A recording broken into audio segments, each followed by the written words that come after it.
Hello guys, welcome back to Nandita's diary. তো আজ আমরা বানাচ্ছি খুবই সিম্পল একটা রেসিপি, কাঁচকলার খোসা বাটা।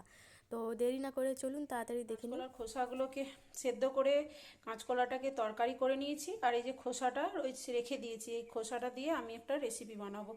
এই যে আমি মিক্সার গ্রাইন্ডারে দিয়ে দিলাম, তা আর কাঁচা লঙ্কা দিলাম আর রসুন দিলাম, সব কিছুকে দিয়ে মিক্সার গ্রাইন্ডারে পেস্ট দিয়ে দিলাম। রসুন, কাঁচা লঙ্কা আর কাঁচকলার খোসা দিয়ে পেস্ট করে দিচ্ছি। পেস্ট করে নিয়েছি। এরপর কড়াই আমি বসিয়ে দিয়েছিলাম, আগেই গরম হয়ে গেছে। এখন আমি তেল দিয়ে দিলাম, অল্প একটু তেল দিয়ে দিলাম।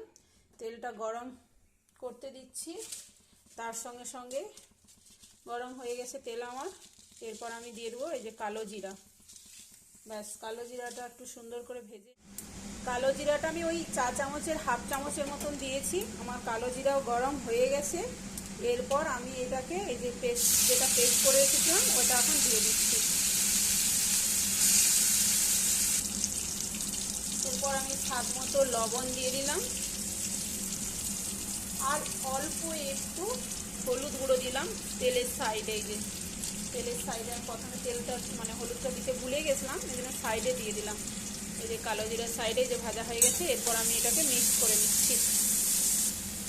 এই যে ভালো করে মিক্স করে নিলাম। আর যেই বাটিটাতে আমি ওই যে বেটেছিলাম তারই সাইডে লেগেছিল, এই জন্য একটু জল দিয়ে ভালো করে দিয়ে এই যে এটার মধ্যে দিয়ে দিলাম।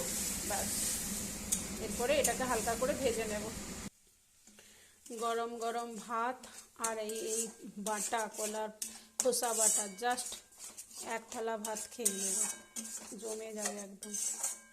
এরকম সুন্দর করে করে একটু নেড়ে নেড়ে হালকা টাইট হয়ে গেলে নামিয়ে, এই যে এরকম হয়ে গেছে একদম সুন্দর। কড়া থেকে দেখুন অটোমেটিকই উঠে যাচ্ছে, তার মানে আমার এটা ভাজা হয়ে গেছে সুন্দর একদম টাইট টাইট করে। এবার আমি এটাকে নামিয়ে নেব। এই যে নামিয়ে নিয়েছি, এরকম হয়েছে সুন্দর একটি আলু মাখার মতন।